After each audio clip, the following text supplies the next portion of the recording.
This is the Zone 1 podcast for a premium travel experience. The Zone 1 podcast brings you incredible travel opportunities and excursions through networktravel.ca. The Zone 1 podcast features the legendary Jackie Ray Greening, Rick McSwain from Network Travel, and I'm your host, Terry Evans. Monique, I have a question. So we get a lot of this, and a lot of people say it's better to see with your eyes than hide behind a camera for the whole trip. Because some people get so infatuated with taking or finding the best picture, you see them and they're always behind the camera or the camera. So what are your thoughts on that? I think there's a lot of truth to that. I think that I am guilty of that sometimes, but in the last several years, I've tried to be a little bit more mindful. If I'm going to a place several times, maybe I don't always bring my camera, but it does go back a little bit to what I was saying as well about walk around and look and see. So if I force myself to do that, then I can live in the moment. And chances are, even if you're on a guided trip and there's not a lot of time, you probably have enough time to take a few pictures and then just to put the camera down and walk around and have a look. But there's no question you can get so wrapped up in it. It's like people going to a Brett Kissel concert and having their phone on and recording the whole time. Do you really appreciate that concert as much as if you're actually living in the moment? You don't. Yeah, true. If it was a Brett Kissel concert, I'd turn around and take pictures of the audience. Yeah, because they'd be having fun. For the benefit of our pal Brett Kissel. We give him a hard time. This is brought to you by BrettKissel.com. Yeah.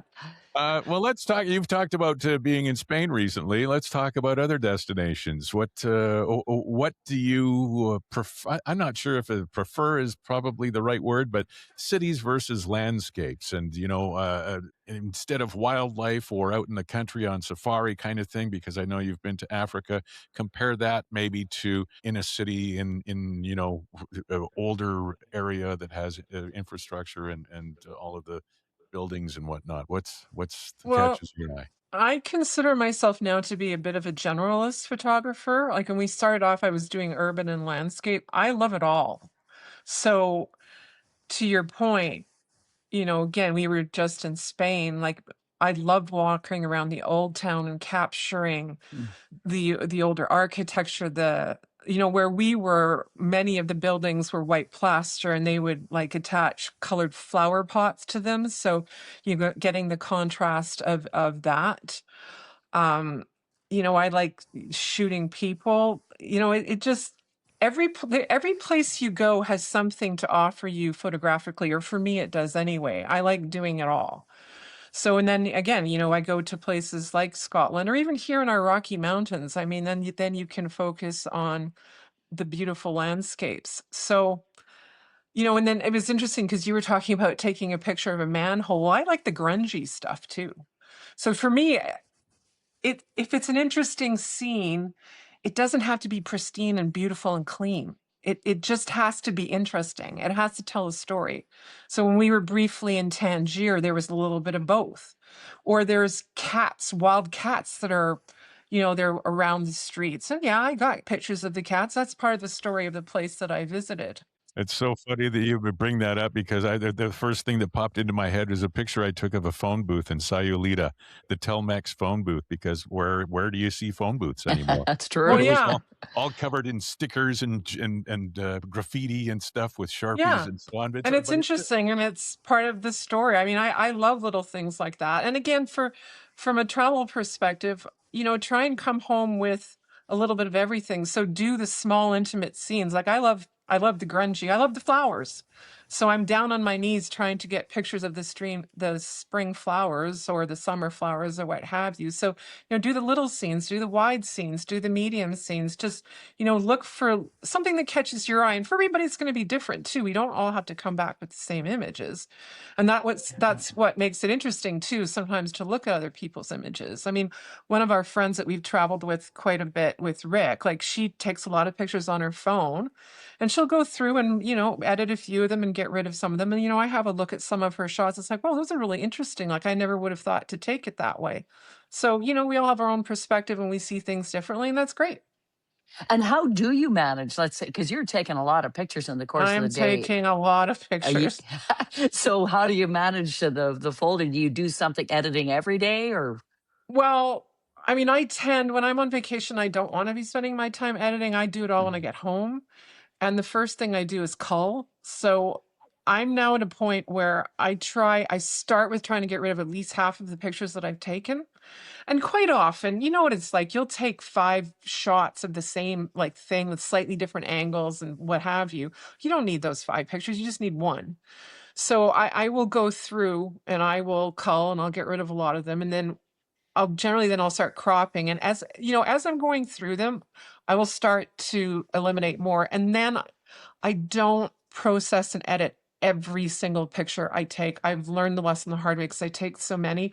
Once I've looked at the pictures often enough, I can identify the stronger ones and I'll flag them, and I will fully process from beginning to end a very small selection of what I actually take, because people aren't going to miss the images that they've never seen from me, right? Mhm. So they'll just, the ones I put out there are the ones that are the best ones and that I'm most proud of. And those are the ones or those are the ones I'll spend the time on and that I'm willing to share with people.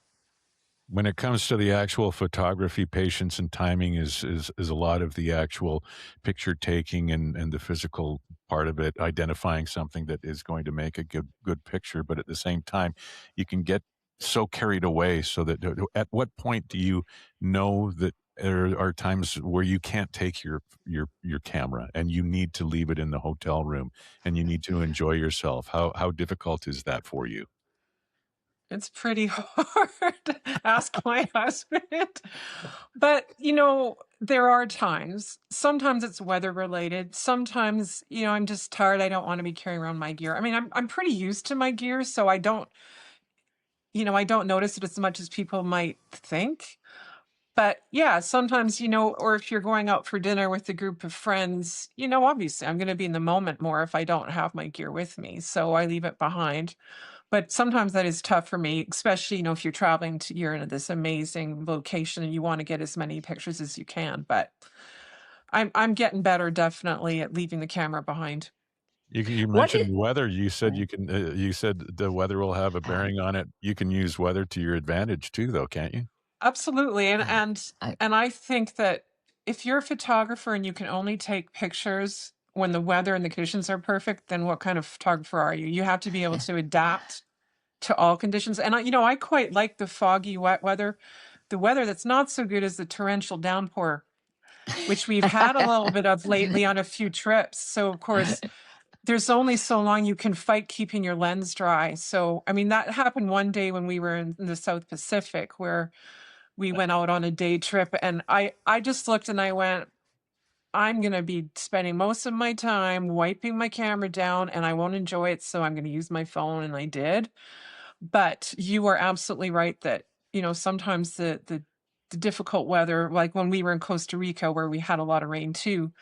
But I got some interesting shots there too because it wasn't sunny. I didn't get the golden light, but I had even light. So it can work sometimes to your advantage too. Well, that's a good segue, actually. What's your favorite, morning or evening? Well, I am a night owl, but my friends really realized how serious I was about photography when I started talking about, yeah, I got up at 3:30 this morning to go shoot sunrise at Moline Lake.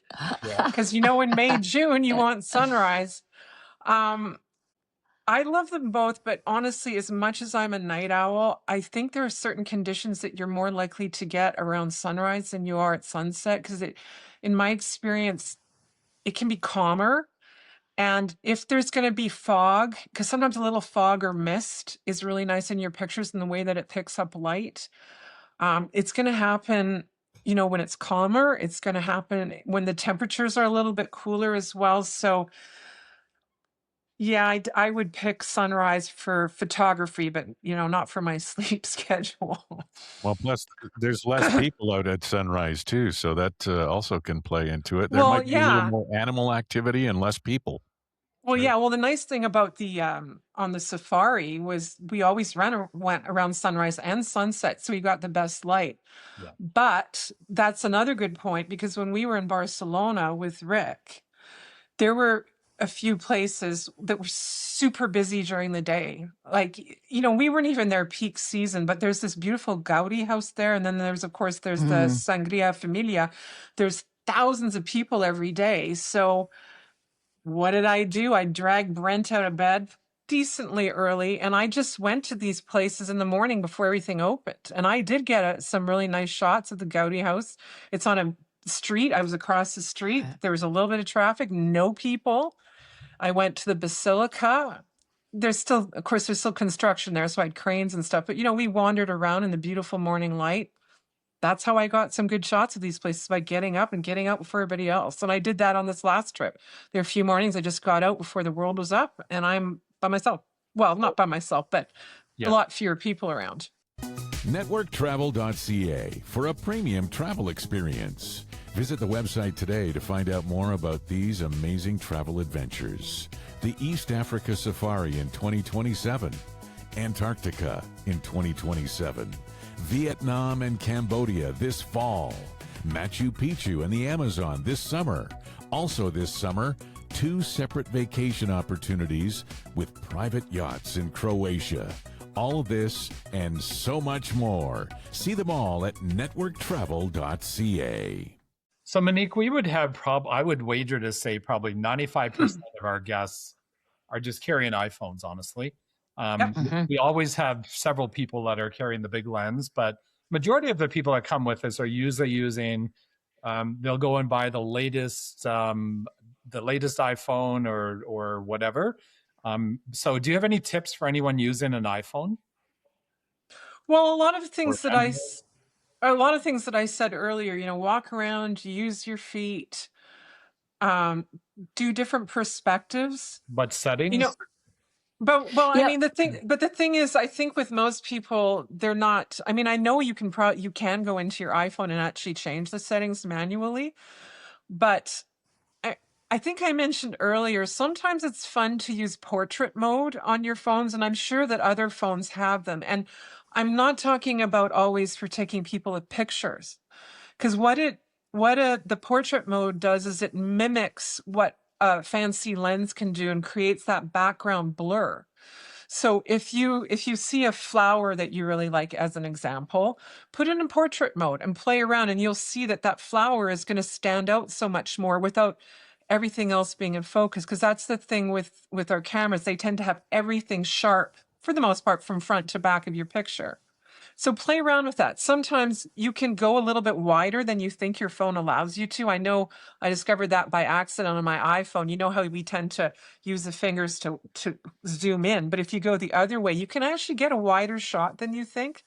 Take panos, play around with it. Yeah, and I picked up a tip too, where if you're taking, let's say for example, you're taking a picture of something above you, then put it on a selfie mode, and just hold your camera like this, and it'll take a picture like above you rather than standing upside down. Something else I picked up too is okay. Time mode. I just pictured Jackie Ray standing on her head taking a picture. But you're not supposed to do this in the Sistine Chapel, but it works. If you're walking, actually, you know what, Brent did that recently too. On our trip, we were somewhere. He did the exact same thing, and he got a great shot of the ceiling of somewhere we were. Yeah, and the other one I picked up too is kind of cool. Is you take a picture, and if you touch the screen, a little square will come up. So take a picture from something from far away, zoom in, and just tap the screen, a little square, and then put somebody in front of it if that's what you want to do, and then back up a little bit. And it'll look like the object that you're taking a picture of from way back. Like, for example, we were taking a picture, I think, of an elephant. And the elephant was probably 100 yards out or something, but he was in the water. He was doing some stuff. So I zoomed in on the elephant, and then I backed away and put somebody in front of it. And it looked like the elephant was right behind the person. It's very cool. Yeah, it says that's sort of the same intention of like using a zoom lens, because what it does is that it brings the background closer to you. So for something like that, it would work super well. Yeah. And yeah, I've also seen, I've tried this myself. It hasn't worked for me, but it can work too. That we tend to think of using panoramic mode sort of in a horizontal fashion when you're shooting a scene, but you can do it with people too. So if they're standing in front of a tall building and you want to get the whole building in, and this is on your phone, and you know that if I'm going to stand in front of it, I can't get that building in. Well, you can actually take that picture in panorama mode, but just flip it. So now that the line is sort of top to bottom instead of side to side, and you just kind of take your camera up and you can get a decent picture and get the whole building in if that's what you want to do as well. When you're doing the pano thing too, you can have somebody at the beginning of the pano, and then they run around behind you and stand at the other side. You can have them in the picture twice too. It's all kinds of fun. What? Yeah. How did you do that? Yeah, that's a fun idea. When you're touching the screen like you were talking about, Rick, and then moving back a bit, you just want to make sure you're on the right side of the wall at Niagara Falls. Yeah. You want to, and the cliff isn't behind you. A little bit back further, A little further, Rick. For you, Monique, what's more challenging, taking pictures of people or wildlife? You know what? I'd say people, because people have opinions and are fussy, right? And we all think we take bad pictures. I'm a geek. I've gotten more into bird photography too in the last couple of years. And that being said, that is one of the most challenging types of photography to do because they are so unpredictable and they are so fast. So to get a cool storytelling picture on top of trying to get the thing in focus when it's moving so fast and you're blah, blah, blah. So I would say, though, people in a way are more challenging because they're more fussy. I've had the experience. I remember I was at Disneyland once and I was there with my camera and my tripod because I'm me. And there was a group of girls and they were doing the selfie thing and taking pictures of each other. And they saw me and I'm like, oh, she's a photographer. Let's get her to take our picture. That does happen to me a fair amount. But in this case, I spent the time, I set it up, I took what I thought were some really good shots, but they're young girls and you could tell they went through them and they were like, oh, these aren't very good. But again, it's to my point. Yeah. That's the thing. You take a picture of a proboscis monkey, it never comes up to you and says, oh, delete that. Yeah, you can get my good side, buddy. Yeah. Terry, you just answered your own question. Yeah. The dog loves his pictures. Yeah. Yeah. Do you have examples or something that pops into your head of a picture that it took you forever to get? Right off the bat? Okay, I say not necessarily. And then I look over in my kitchen here. One thing that I absolutely love in the right setting is fog. And if you can get fog with sunlight lighting it up, it's spectacular. And we don't get fog in Edmonton very much. However, I now live, Rick's been here. We have a condo that's on the 16th floor on Victoria Promenade. So we overlook Victoria Golf Course and the River Valley. And every so often, we get fog that's completely in the river valley. It's absolutely stunning. So I think, yeah, this might have even been before we moved, where I had read there was going to be fog in the river valley. And I thought, God, I'd love to get some shots, with that sun breaking through. And, I'm running around Edmonton and I found a spot at Easy Throne Park, which is really close to High Level Bridge. And there were these trees and the lampposts. And I got a couple beautiful foggy pictures that I now have on my walls.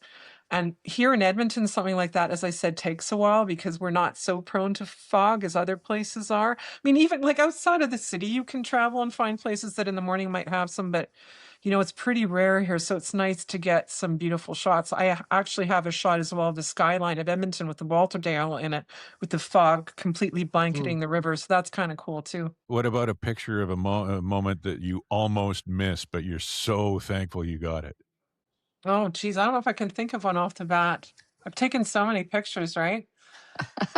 Okay, how about the Awesome. other on the other way around? How about a shot that you got that meant way more than you expected it to mean? Like something that you just went, holy cow, I was not expecting that. Well, again, going back to my foggy picture there, there's that one. I also actually, when we were in Africa with Rick, and we were on a hot air balloon ride. And again, that ride was at a beautiful time of day. And you're taking shots, you never really know what's going to work. But I did get this beautiful shot of another balloon in the golden hour, and there was a little bit of mist in the air. So it's almost the silhouette of the balloon. So that wasn't a shot I expected to be quite as good as it was. And it certainly wasn't one when I was taking it that I thought it'd end up on my wall. And that's another one that is on my wall. Reluctantly. Hi, this is Terry Evans, hoping you'll join me for the Reluctantly Podcast. ReluctantlyPodcast.com, with guests like Tom Cochran, Brian Johnson from AC/DC, Brian Baumler, and Kevin Lowe, formerly with the Edmonton Oilers. Also Darby Mills, Lee Aaron, Haley Benedict, and more. ReluctantlyPodcast.com. Reluctantly.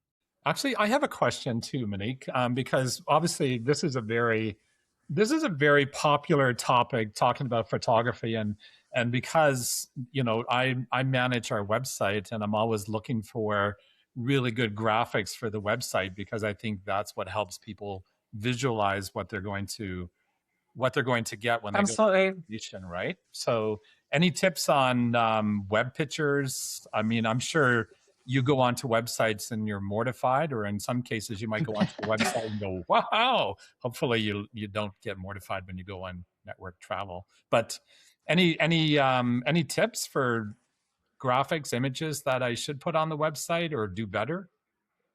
Or for that matter, Well, anyone that's selling anything, really. Well, I mean, I think you want a decent quality photo, like something. I mean, I presume, like, where do you get a lot of the shots that you use, or do you just kind of use like stock photo? No, I try to use as much as I can of pictures that I take, or else other people in our group have taken. So, for example, some people have sent higher res images, and a lot of what we have on the website is stuff that we've taken ourselves. So. Well, that's good, because I think that's important too, because it shows some of the experiences that you've had. So you're being genuine to who you are and what you do. So I think that's important. I think you have to be aware, if you are taking pictures with your iPhone or whatever, I'm sure you've all experienced that. Be careful with zooming, because that's the one thing. I'm sure our phones will catch up to cameras, but if you zoom too much, the picture can become very pixelated. So then the quality and the sharpness of the image diminishes. So, just be careful on how much you're zooming. But yeah, again, try and have a little bit of everything. Like not just the grand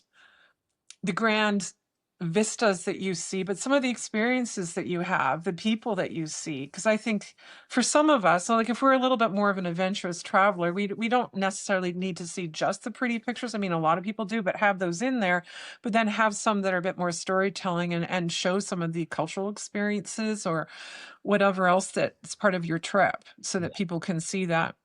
Okay. And doesn't the zooming as well, you're better just to take the picture as is and then edit it after, zoom it in to take some things out? And you know what? It's the same difference. It's Oh, the is it same really? difference. Okay. It's exactly the same. Yeah, because basically when you do it on a camera phone, I know the iPhone's like this, I don't know about others, but like with my camera, I'm magnifying a scene and it retains its resolution and clarity. But what it's basically doing when you zoom is it's cropping into the scene that's in front of you. So you're losing pixels and resolution size. Okay. So and cropping has the same effect. So that's one of the benefits when you're in a place like Africa and that animal is far away. It's nice to have the lens, because, I've seen pictures of people try to really zoom in on their phone, and it gets to a point where I'm sure you've seen it. It just doesn't work all that well. Yeah. Well, So basically, only travel with Monique. That's the moral to this story. Hey, you want to pay me to come with you? I'll do it. Okay, I don't need picture Interested evidence in of what I Antarctica, do. by the way. Actually, a funny thing too is I had this gentleman said, "Hey, could you take a picture of me and my wife?" And I go, "Yeah, absolutely." So I took his phone, and I always have this habit now. I always do this. I always take my shirt and I clean my lens all the time, constantly. Oh yeah. And he asked me to take a picture of him with his camera, and I looked at it, and he had something stuck to his lens. And I go, "Man, Like, when's the last time you cleaned this lens? Every single picture is going to be foggy, right? Yeah, And that's the a good guy's point. going, yeah. It's a good point because, I'm sure we've all done it. It's like, why is this picture so filmy? Well, clean. It's not, as you said, it's not that hard to do this, Yeah. Absolutely. Ever 'Cause since it that, can ruin I you. clean it every single time, and everything comes out nice and clear. It's funny, you just don't think about some simple things like that sometimes, That's right? a really good point. Yeah. And Jackie Ray, I know you just got a new phone, but prior to that, you were still using your old camera, the one with the little bird in there chipping away at the stone. Oh my God. I was the last person with the BlackBerry, and boy, did people pick on me for pictures. Boy, that was crap, eh? Oh, those were the days. Fred Flintstone camera there. Yeah. Once again, I want to bring up the Instagram page for Monique, M_Langevin_Connell_photography. Some really amazing pictures on your Instagram page. Thank And you. I see that it's been a while since you've updated or uploaded some pictures. Some of them Yeah, I did a whole bunch in the fall, and and then of course we went away, right? We went away to French Polynesia, Christmas hit. I've got a new granddaughter, and then we went away again. So yeah, it's been busy, so I haven't done much. Also, if you go to networktravel.ca, there's lots of photographic opportunities with Antarctica in 2027. There's African safaris coming up in 2027. There's still 4 seats left for the Maritimes trip with Rick in August of 2026. Going to Kenya again. Portuguese Camino. What? Oh, hey, that's new. I haven't seen that one on the website yet. Yep. There's still opportunities for a couple of cabins for the yacht in Croatia with Rick and Jackie Ray. Actually, there's only one cabin left. Oh, only I'm one? sending out a news blast. One cabin left, right? We had a cancellation because of a health issue. So we've got one cabin that freed up. So I'm excited. Machu Picchu and the Amazon is 50% sold. Jackie Ray going to Antarctica? I'm hoping. Yeah, there are going to be some really good pictures, Monique. Yeah. I know, that's one of my bucket lists. I won't lie. So yeah. See you in Antarctica. Woo, road trip. Woo, road trip. So I have a question. What are you guys doing on November 10th to the 24th? Who guys? Us guys? All of you. I could be curling. Curling? Okay. So I mentioned this 2-3 weeks ago on this podcast, and we were talking about getting away and doing a golf trip. And instead of, like, a lot of people now, because of, it's just, be something fun to do something different, a little bit further maybe away. But I found this really cool trip, and I think on the next podcast we're going to announce it. But November 10th to the 24th, southern Portugal in the Algarve, 10 rounds of golf included, 2 weeks accommodations with a car rental. It's going to be pretty. Dang, it's a good thing my husband's in the other room right now. So let's do a big. We'll announce it formally on the next podcast. But I'm pretty excited. So that's called a tease, is it? You're teasing. There you go, JR. Stay tuned for the next episode of. Yes, tune in. That's when Terry comes on. Watch. Turns out I have no plans. This is where Terry comes on and goes, okay, now on the next podcast. We'll look forward to the announcement of the Portugal trip, the Portugal golf trip. It was awesome, Monique. Thank you. Yeah, you're very welcome. It was my pleasure. Always fun to blah, blah, blah about photography. Yeah. And not to have Brent have to listen to it all. You have the gift, Monique. I thought this was fantastic. This has been the Zone 1 podcast. For a premium travel experience, Rick McSwain from networktravel.ca, Jackie Ray Greening. I'm Terry Evans. The Zone 1 podcast is part of the Reluctantly Podcast Network.